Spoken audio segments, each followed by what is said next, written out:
Namaskar and welcome. Myself Dhruvika Kanabar from Sri AKDMC Mahila College, Jamnagar, presenting the lecture of Auditing and Corporate Governance, TY BCom Semester 6. Unit 1, Valuation and Verification of Assets and Liabilities, મિલકતો અને દેવાની ચકાસણી અને મૂલ્યાંકન. આ યુનિટમાં આપણે first પોર્શનમાં ચકાસણી એટલે કે વેરિફિકેશન વિશે અલગ અલગ પોઈન્ટ્સ ડિસ્કસ કર્યા અને યુનિટના સેકન્ડ પોર્શનમાં આપણે મૂલ્યાંકન એટલે કે વેલ્યુએશન વિશેના પોઈન્ટ્સ ડિસ્કસ કર્યા. ત્યારબાદ આપણે મિલકતની વિવિધ કિંમતો વિશે વાત કરી. જુદી જુદી મિલકતની ચકાસણી વખતે કયા મુદ્દાઓને ધ્યાનમાં રાખવાના છે એ મુદ્દાનું એક લિસ્ટ જોયું અને પછી આપણે અલગ અલગ પ્રકારની પર્ટિક્યુલર અસેટ્સનું મિલકતોનું કઈ રીતે ચકાસણી થઈ છે એના વિશે વાત કરી રહ્યા હતા. જેમાં આ સેશનમાં હવે આપણે વાત કરવાની છે ભાડે ખરીદ કે હપ્તા પદ્ધતિના કરાર હેઠળ ખરીદેલ મિલકતોનું ચકાસણી કઈ રીતે કરવામાં આવે છે એની. અમુક પ્રકારની મિલકતો જે છે એ ભાડે ખરીદ કે હપ્તા પદ્ધતિના કરાર દ્વારા ખરીદ વેચાણ થતું હોય છે. લાઈક સ્યુઇંગ મશીન્સ એટલે કે સીવવાના સંચા, ઇલેક્ટ્રોનિક પંખા, radio, TV, refrigerator, cycle, scooter, housing બોર્ડના મકાનો. આ પ્રકારના એક્ઝામ્પલ્સ તમારી બુકમાં આપેલા છે, which is traditional I guess. પણ અત્યારની વાત કરીએ તો લાઈક સીસીટીવી કેમેરા છે, ઇલેક્ટ્રોનિક કોફી મશીન્સ છે. આવા પ્રકારના અત્યારના સમયને ધ્યાનમાં રાખીને એક્ઝામ્પલ આપી શકાય. તો આવા પ્રકારના અસેટ્સ, આવા પ્રકારની એ ભાડે ખરીદ કે હપ્તા પદ્ધતિના કરાર હેઠળ એનું ખરીદ વેચાણ થતું હોય છે. મતલબ કે એમાં જે કિંમત છે એ એકસાથે નથી ચૂકવવાની. જ્યારે પરચેસ કરવામાં આવે એસેટ્સ કે સેલ કરવામાં આવે ત્યારે એકસાથે નથી મળતી કે નથી ચૂકવાતી. શરૂઆતમાં થોડીક રકમ આપી, વધુ રકમ આપી એકસાથે, અને બાકીની જે રકમ છે એના નિયત કરેલા હપ્તા વ્યાજ સાથે ચૂકવવામાં આવે છે. મતલબ ઇન્સ્ટોલમેન્ટ્સમાં બાકીની રકમ જે છે એ વિથ ઇન્ટરેસ્ટ પે કરવામાં આવતી હોય છે. આ રીતે અમુક પ્રકારની મિલકતોનું ખરીદ વેચાણ થતું હોય છે બિઝનેસમાં. તો હવે આવી મિલકતનું કઈ રીતે ચકાસણી કરવી, વેરિફિકેશન કરવું. ખરીદેલી મિલકતમાં તો ઠીક છે કે ચાલો આપણે વાઉચિંગ કરી લઈએ. અગર આ વર્ષે ખરીદેલી હોય તો, અગર અગાઉથી ખરીદેલી હોય તો આપણે આ વર્ષની બાકી ચેક કરી લઈએ etcetera. But in this type of assets આપણે ઓડિટરે જે છે એ શું કરવું જોઈએ, તો ભાડે ખરીદ કે હપ્તા પદ્ધતિના કરાર તપાસવા જોઈએ. કોન્ટ્રાક્ટ હોય એમાં મિલકતની રોકડ કિંમત કેટલી છે, મિલકતની સોંપણી વખતે ચૂકવવાની રકમ કેટલી હતી, વ્યાજનો દર કેટલો છે, કેટલી રકમના હપ્તા, કેટલા હપ્તા ચૂકવવાના છે એની વિગતો તપાસવી જોઈએ. લાઈક ઓછી રકમના વધારે હપ્તા છે કે વધારે રકમના ઓછા હપ્તા, એ બધી વિગતો એના કોન્ટ્રાક્ટના કરારમાં લખેલી હશે, which auditor needs to check. પછી કરારની શરતોનો ભંગ નથી થતો એની ચકાસણી કરવી જોઈએ. કારણ કે અગર કરારની શરતોનો ભંગ થાય અહીંયા, તો ઇન દેટ કેસ મિલકતના જે ઓનર હશે, મિલકતના જે માલિક હશે, મિલકત પાછી મેળવી શકે, જપ્ત કરી શકે, હપ્તાની ચૂકવેલ રકમ પણ જપ્ત કરી શકે. અને હપ્તાની ચૂકવણીમાં દરેક હપ્તામાં રોકડ કિંમત પેટે ચૂકવેલ રકમ અને વ્યાજનો સમાવેશ થતો હોય છે. હપ્તા જે છે એ વિથ ઇન્ટરેસ્ટ પે કરવાના હોય છે. કારણ કે કોઈ વસ્તુ, કોઈ મિલકતની કિંમત તમે અત્યારે ન ચૂકવતા એને અમુક સમય પછી ચૂકવો હપ્તામાં, તો એટલા સમયનું વ્યાજ પણ તમારે ચૂકવવાનું રહે. તો ઓડિટર નીડ ટુ એન્શ્યોર કે ચૂકવેલા હપ્તામાંની રોકડ કિંમત પેટે ચૂકવાયેલી રકમ મિલકત ખાતે અને વ્યાજ પેટે ચૂકવાયેલી રકમ નફા નુકસાન ખાતે ઉધારેલ છે કે કેમ, આ પણ એણે ચેક કરવું જોઈએ. પછી દરેક મિલકત પર ઘસારો ગણવામાં આવતો હોય છે, ડેપ્રિશિએશન માઇનસ કરવામાં આવતો હોય છે. સેમ વે આ મિલકત ઉપર ઘસારો ગણવા માટે પૂરી રોકડ કિંમતને ધ્યાનમાં લેવી જોઈએ. માત્ર ચૂકવેલી રોકડ કિંમત પર ઘસારો નથી ગણવાનો, પૂરેપૂરી મિલકતની જે કિંમત છે એના ઉપર ઘસારો ગણવાનો છે. તો ઓડિટરે આ વસ્તુ પણ ધ્યાનમાં લેવી જોઈએ કે આ રીતે થયું છે કે કેમ. પછી ભાડે ખરીદ કરાર હેઠળ મિલકતની મેળવેલી માલિકી જ્યાં સુધી પૂરેપૂરા હપ્તા ચૂકવવામાં ના આવે ત્યાં સુધી નથી મળતી. એટલે જ્યાં સુધી ઇન્સ્ટોલમેન્ટ્સ ચાલુ રહે ત્યાં સુધી માલિકી જે છે ઓનરની રહે, અને at any point of time અગર પ્રોપરલી પેમેન્ટ ન થાય હપ્તાનું, ઇન્સ્ટોલમેન્ટ્સનું, તો owner can get the assets back. તો આ રીતે જે છે એ ઓનરશિપ માત્ર બધા જ હપ્તાઓ ચૂકવાય ત્યારે જ મળે છે. તો આવી મિલકત ઉપર કોઈ ગીરો કે બોજનો વ્યવહાર ના થઈ શકે. કોઈ પણ મિલકત ઉપર તમે બોજ ત્યારે જ ક્રિએટ કરી શકો, ચાર્જીસ ત્યારે જ ક્રિએટ કરી શકો, કોઈ મિલકતને ગીરો તમે ત્યારે જ મૂકી શકો when the assets is in your ownership. જ્યારે અસેટ્સ તમારી ખુદની માલિકીની હોય ત્યારે. તો અહીંયા ખુદની માલિકીની અસેટ્સ જ્યારે હપ્તાઓ પૂરેપૂરા ચૂકવાઈ જાય ત્યારે જ થાય છે. તો ત્યાં સુધી અસેટ્સ ઉપર તમે બોજ જે છે એ બોજ ઊભો કરી અને કંઈ ઉછીના નાણાં કે કોઈ મિલકતો મેળવી શકો નહીં. તો ઓડિટરે એ પણ ખાતરી કરવી જોઈએ કે અગર હપ્તા ચૂકવવાના બાકી છે તો મિલકત ઉપર બોજ ઊભો કરેલો નથી.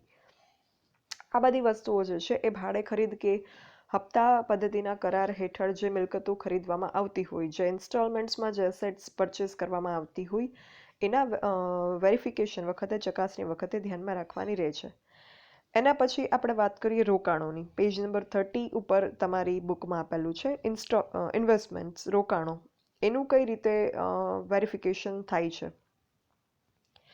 તો જેમ બધી જ મિલકતોમાં આપણે વાત કરીએ એમ આમાં પણ રોકાણનું એક અલગ પત્રક રાખવું જોઈએ. એ પત્રકમાં શું ઇન્ફોર્મેશન હોય, એ સ્ટેટમેન્ટમાં શું ઇન્ફોર્મેશન હોય, તો એમાં લાઈક વેરિયસ ટાઈપ્સના ઇન્વેસ્ટમેન્ટ જે કંપનીના હોય એની ડિટેલ્સ હોય. ઇન્વેસ્ટમેન્ટ કંપની શેમાં કરે, તો ઇન્વેસ્ટમેન્ટ કંપની શેર, ડિબેન્ચર અને અન્ય જામીનગીરીઓ માં કરતી હોય છે. તો એના પ્રકાર, પછી એ શેર, ડિબેન્ચર કે જામીનગીરીઓ બહાર પાડનાર સંસ્થા જેમાં કંપની ઇન્વેસ્ટમેન્ટ કર્યું છે એ, ખરીદ્યાની તારીખ, કેટલી કિંમતના ખરીદ્યા એ, એના ઉપર ઇન્ટરેસ્ટનો રેટ શું છે કે ડિવિડન્ડનો રેટ શું છે અગર શેર્સ હોય તો, પછી વ્યાજ ડિવિડન્ડ મળ્યું, કેટલું બાકી, આ બધી ડિટેલ્સ એમાં મેન્શન કરવાની હોય છે. તો આ રોકાણ પત્રક જે છે એના ઉપરથી એ બધું ખ્યાલ આવે. પછી રોકાણની ચકાસણી અગર શક્ય હોય તો ઇન વન સિટિંગ જ પૂરી કરવી જોઈએ, એક જ બેઠકમાં પૂરી કરવી જોઈએ. બિકોઝ અગર ન થાય તો બીજી બેઠકમાં રોકાણો જે છે એમાં ગેરરીતિની તકો રહેશે. એટલે એક સિટિંગમાં થઈ જાય તો ઇટ ઇઝ બેટર. પછી રોકાણના પ્રમાણપત્ર ઓડિટરે પોતે જ તપાસવા જોઈએ. રોકાણના સર્ટિફિકેટ હોય, લાઈક શેર્સમાં ઇન્વેસ્ટમેન્ટ કરેલું હોય તો શેર સર્ટિફિકેટ હોય. તો આ રીતે જે પ્રમાણપત્ર છે રોકાણના એ ઓડિટરે ચકાસવા જોઈએ. પ્રમાણપત્રના અનુક્રમ નંબર હોય, જેના નંબર હોય, સિરિયલ નંબર, એ શોધી અને શેર પ્રમાણપત્ર કંપનીના નામે જ છે કે કેમ એની પણ ખાતરી કરવી જોઈએ. બિકોઝ જ્યારે પણ આપણે કોઈ પણ મિલકતની ચકાસણી કરતા હોઈએ, વેરિફિકેશન કરતા હોઈએ ત્યારે શેર સર્ટિફિકેટ જે છે એ કંપનીના નામે છે કે નહીં, મિલકત કંપનીના નામે છે કે નહીં આપણે જોતા હોઈએ છીએ. પછી કંપની ધારા અનુસાર શેર સર્ટિફિકેટ કંપનીના નામે જ હોવા જોઈએ. તો ઓડિટરે તપાસવું જોઈએ કે આ જોગવાઈનું પાલન થયું છે કે નહીં. હિસાબી વર્ષના અંતે એટલે at the end of financial year સંસ્થાના જવાબદાર અધિકારીઓએ રોકાણની યાદી તૈયાર કરવી જોઈએ અને ઓડિટરે બહુ જ પ્રિસાઇઝલી, ચોકસાઈપૂર્વક આ યાદીને તપાસવી જોઈએ અને દરેક પ્રકારના પ્રમાણપત્ર કંપનીના નામે છે કે નહીં એ જોવું જોઈએ. શેર, ડિબેન્ચર, જામીનગીરીઓ, આ જે રોકાણો છે, જનરલી કંપની કે પેઢી જેમાં રોકાણ કરતી હોય, આવા રોકાણો અગર બેંકમાં રાખેલ હોય તો બેંક પાસેથી એ અંગેનું પ્રમાણપત્ર મેળવવું જોઈએ અને આવું પ્રમાણપત્ર ક્યારે મળ્યું એની પણ તપાસ કરવી જોઈએ. અને બીજું કે રોકાણો પણ કંપનીની એક મિલકત છે જેના ઉપર બોજ ઊભું કરી શકાય, તો એના ઉપર બોજ ઊભું કર્યો છે કે કેમ એ પણ જોવું જોઈએ. પછી હિસાબી વર્ષની આખર તારીખ સુધીમાં અગર શેર કંપનીએ પરચેસ કર્યા હોય તો શેર સર્ટિફિકેટ કંપનીને અગર ન મળ્યા હોય તો એની વિગત દલાલના આંકડા પરથી તપાસવી જોઈએ. તેમજ એ શેર અંગે જે રકમ ચૂકવેલી છે એ ચોપડામાં થયેલી નોંધ અને ચેકબુકના અડધિયા ઉપરથી તપાસ કરવી જોઈએ. ઘણી વખત એવું બનતું હોય કે દલાલ દ્વારા શેર ખરીદવામાં આવતા હોય, શેર સર્ટિફિકેટ જે છે એ અમાઉન્ટ પે કરી દીધા પછી મળતા ટાઈમ લાગે. તો આ જે છે બધી વિગતો એ પણ તપાસવી જોઈએ. પછી ઘણી વખત કોઈ આઈપીઓ આવેલો હોય, ઇનિશિયલ પબ્લિક ઓફરિંગ, તો એ નવા શેરની અરજી માટે કંપની અગર અરજી કરેલી હોય તો નવા શેર મળ્યા હોય તો એ શેર ઉપર જ્યાં સુધી સંપૂર્ણ રકમ ભરાય નહીં ત્યાં સુધી શેર સર્ટિફિકેટ ના મળે. તો ઇન દેટ કેસ શેર મંજૂરી પત્ર અને શેર અંગે ભરેલ રકમની પહોંચ અને ચેકના અડધિયા, કાઉન્ટરફોલ્સ ઓફ ચેક, આ બધું તપાસ કરીને ખાતરી કરવું જોઈએ. બિકોઝ આવા કેસમાં શેરની પૂરી રકમ નથી ભરાઈ તો શેર સર્ટિફિકેટ કંપની પાસે હશે નહીં. But in absence of share certificate, શેરના જે મંજૂરી પત્ર છે, અપ્રુવલ લેટર ઓફ શેર્સ છે, શેર ભર્યા અંગેની જે રિસીટ છે અને કાઉન્ટરફોલ છે ચેકનું, એ બધું તપાસવું જોઈએ અગર શેર સર્ટિફિકેટ ન હોય તો. પછી શેર પ્રમાણપત્ર એક કરતાં વધારે શેરનું હોય તો એ પૈકી અમુક શેર અગર વેચી દીધા હોય પણ ફેરબદલી કે ટ્રાન્સફર માટે આખું શેર પ્રમાણપત્ર મોકલવું જોઈએ. એ મોકલી આપ્યું હોય તો કંપની પાસે કેટલા શેર બાકી રહ્યા એનું પ્રમાણપત્ર મેળવી અને એ અંગે પણ તપાસ કરવી જોઈએ. આ બધી વાત થઈ શેર, ડિબેન્ચર, અન્ય જામીનગીરીઓમાં જે કંપની રોકાણ કરતી હોય એના વેરિફિકેશન અંગે, એની ચકાસણી અંગે. હવે રોકાણોની અગર આપણે પ્રકારોની વાત કરીએ, ટાઈપ્સ ઓફ ઇન્વેસ્ટમેન્ટ, તો જનરલી 2 ટાઈપના ઇન્વેસ્ટમેન્ટ હોય છે, રજિસ્ટર્ડ એન્ડ બેરર, નોંધાયેલ અને બેરર. તમે બેરર ચેક સાંભળેલું હશે. બેરર ચેક જે પ્રકારનો હોય છે એ જ પ્રકારના બેરર ઇન્વેસ્ટમેન્ટ હોય છે. પહેલાં વાત કરીએ નોંધાયેલા રોકાણોની, રજિસ્ટર્ડ ઇન્વેસ્ટમેન્ટ. તો નોંધાયેલા શેર, સ્ટોક કે ડિબેન્ચરની સરળતાથી ચકાસણી થઈ શકે. It is very easy. Y?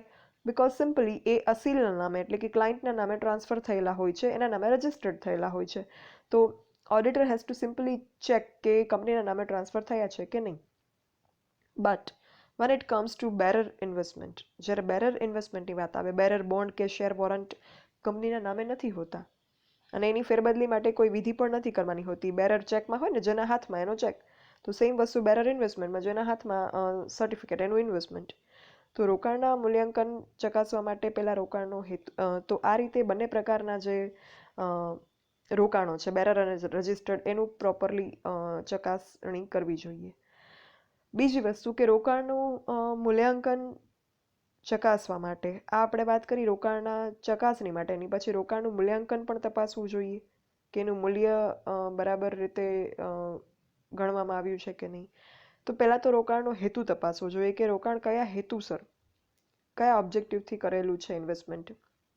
વ્યાજ કમાવવાના હેતુથી કે ખરીદ વેચાણ દ્વારા જે તફાવતની રકમ હોય નફાની, એ મેળવવાના હેતુથી. અગર ઇન્વેસ્ટમેન્ટ કંપની હોય તો એનો આશય જામીનગીરીઓમાં નાણાં રોકી અને વ્યાજ મેળવવાનો હોય, તો આવી કંપનીના રોકાણ જે છે સ્થાયી મિલકત ગણી શકાય અને રોકાણોને મૂળ કિંમતે આંકવા જોઈએ અને એમાં ઘસારાનો પ્રશ્ન છે નહીં. અગર અન્ય કંપનીઓ હોય, ઇન્વેસ્ટમેન્ટ કંપની ન હોય, ઇન્વેસ્ટમેન્ટ કંપનીનો હેતુ જ ઇન્વેસ્ટમેન્ટ કરવાનો હોય, બટ અગર એ સિવાયની કંપની હોય કે એનો હેતુ રોકાણો લાંબા સમય સુધી રોકીને એનો વ્યાજ મેળવવાનો નહીં, પણ એની કિંમત વધઘટ થાય એટલે લે વેચ કરવાનો હોય, તો એના માટે કેવી મિલકત ગણાશે? એ અસ્થાયી, બટ ઓબ્વિયસ કે એને લાંબા સમય સુધી નથી રાખવા રોકાણો, એટલે અસ્થાયી મિલકત છે. તો એવી બાબતમાં રોકાણ મૂળ કિંમતે કે બજાર કિંમતે, બેમાંથી જે ઓછી કિંમત હોય એ કિંમતે આંકવા જોઈએ. રોકાણની મૂળ કિંમત નક્કી કરવા માટે દલાલનો વેચાણ આંકડો ઓડિટરે તપાસવો જોઈએ. અગર કોઈ સંસ્થા કે વ્યક્તિની સેવાના બદલામાં અથવા તો કોઈ મિલકત વેચવાના બદલામાં રોકડના બદલે શેર મળ્યા હોય, આવું પણ ઘણી વખત થતું હોય છે કે રોકડ નાણાંના બદલે શેર્સ આપી દેવામાં આવે, તો એમાં કિંમત આંકવાનું મુશ્કેલ બને. તો આવા સંજોગોમાં જે સેવાની બદલામાં આ શેર મળ્યા હોય કે જે મિલકતના વેચાણ બદલામાં શેર મળ્યા હોય, એની કિંમત જેટલી હોય એટલી રોકાણની કિંમત આંકી શકાય અને બજાર કિંમત પણ ધ્યાને લઈ શકાય. બીજું કે આવા ઇન્વેસ્ટમેન્ટમાં બાહેંધરી દલાલ રોકવામાં આવતા હોય છે, અંડરરાઇટર્સ. તો અંડરરાઇટર્સ વિશે તમે જાણો છો કે અંડરરાઇટર્સનું ડ્યુટી શું હોય છે બાહેંધરી દલાલોની. તો બાહેંધરી દલાલ પોતાના કરાર અનુસાર અગર શેર ખરીદે તો એમણે આપેલી રકમમાંથી એને મળવાપાત્ર બાહેંધરી દલાલી જે હોય, અંડરરાઇટિંગ કમિશન એમનું જે હોય, એ બાદ કરીને જે રકમ આવે એને મૂળ કિંમત તરીકે ગણવી જોઈએ. બિકોઝ આપણે એક્સપેન્ડિચર જે છે એમાંથી માઇનસ કરી નાખવાના શેરની ખરીદીના. પછી રોકાણોની મૂળ કિંમત કરતાં બજાર કિંમત અગર ઘટી ગઈ હોય તો પણ પાકા સમયમાં રોકાણો મૂળ કિંમતે જ દર્શાવવા જોઈએ. પણ અગર લાંબા સમય માટે રોકાણની બજાર કિંમત ઓછી થઈ જાય તો ઓછી થયેલ કિંમત જે હોય એ નફા નુકસાન ખાતે માંડી વળવામાં આવે, જેને રોકાણ વધઘટ નિધિ ફંડ જે છે એ ઊભું કરીને એની સામે માંડી વળવામાં આવતી હોય છે, ઇન્વેસ્ટમેન્ટ ફ્લક્ચ્યુએશન ફંડ. અને પાકા સમયમાં રોકાણની કિંમતમાંથી એ બાદ કરીને બતાવવું જોઈએ. પછી રોકાણની બજાર કિંમત કઈ રીતે ખબર પડે? તો રોકાણની બજાર કિંમત જે છે એ શેરબજાર તરફથી બહાર પાડતા જે ભાવ હોય એ ઓડિટર જોઈ શકે અને શેરબજારની યાદી ઉપર નોંધાયેલ શેરની તેમજ નહીં નોંધાયેલ શેરને પાકા સમયમાં અલગ રીતે દર્શાવવા જોઈએ. અગર શેરના શેરબજારમાં સોદા ન થતા હોય એવા શેરની કિંમત નક્કી કરવા માટે પાકા સરવૈયા ઉપર જ ઓડિટરે ડિપેન્ડ રહેવું પડે. પછી રોકાણની ખરીદી વ્યાજ સહિત કે વ્યાજ બાદ, cum dividend and ex dividend purchase of shares અગર થયું હોય તો એમાં વ્યાજની મૂડી અને મહેસૂલી ફાળવણી યોગ્ય રીતે થઈ છે કે નહીં એની તપાસ થવી જોઈએ. પછી આ સિવાય અમુક પ્રકારના શેર્સ કંપનીને મળતા હોય છે, લાઇક બોનસ શેર્સ કે હકના શેર, રાઇટ શેર્સ ઓર બોનસ શેર, તો એની પણ તપાસ કરવી જોઈએ. આ માટે બોનસ શેર કે હકના શેર કંપનીને મળ્યા હોય તો એમાં તરફથી મંજૂરી પત્ર કે રિપોર્ટ જે મળ્યું હોય એની ચકાસણી કરવી જોઈએ. અગર કંપનીએ જે શેર લીધા છે એ પૂરેપૂરા ભરપાઈ ન થયા હોય તો જેટલી રકમ ભરવાની બાકી છે એ રકમ પાકા સમયમાં મૂડી દેવા બાજુ સંભવિત દેવા તરીકે દર્શાવવી જોઈએ. તો આ રીતે જે છે એ રોકાણ માટે અલગ અલગ પ્રકારની બાબતો ઓડિટરે ધ્યાનમાં લેવી જોઈએ. રોકાણનું વેરિફિકેશન કરતી વખતે, ઇન્વેસ્ટમેન્ટનું રોકાણની ચકાસણી કરતી વખતે આ બધી બાબતોને ધ્યાનમાં લેવી જોઈએ. બાકીની જે અસેટ્સ હતી એ અસેટનું વેરિફિકેશન થોડુંક અલગ હતું.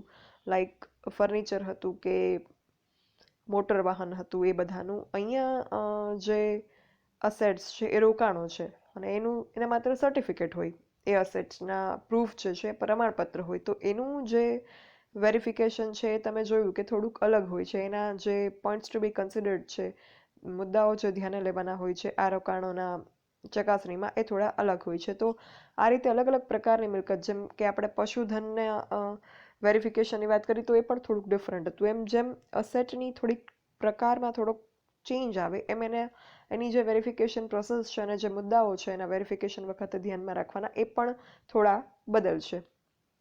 આ વસ્તુ તમે ધ્યાનમાં રાખજો.